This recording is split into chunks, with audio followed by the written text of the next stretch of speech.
Hey meteorologist Pete Mangione. Happy Friday. You're not going to believe this, okay? I actually just saw a few holes in the clouds as I was driving through Providence at about 11 o'clock in the morning, and a few breaks in the clouds have been out there late this morning through the early part of this afternoon. The problem is it does look like as this low pressure center gets a little closer, it's going to increase the cloud cover into the afternoon.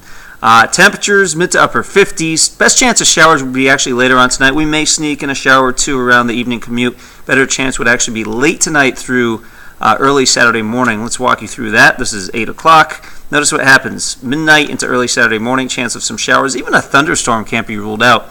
And then here is the tricky part of the Saturday forecast. How quickly can we clear out the clouds? I think the steady showers are over with by 8, 9 o'clock in the morning, but there is still a chance of a quick sprinkle through about the 11 a.m. or even the noon hour. And then in the afternoon, I'm thinking mostly cloudy to start things off, and then we slowly push out those clouds during the afternoon, which would give us high temperatures in the mid to upper 60s. So it's milder than what we had for Friday, but it's not, mid 70s and beautiful sunshine all day that people want to see. Now, we do have some potential 70s in the forecast for early next week, as finally it appears we'll start to break up this rather gloomy weather pattern. We'll be updating things here online on WPRI.com all weekend long. Have a great Friday.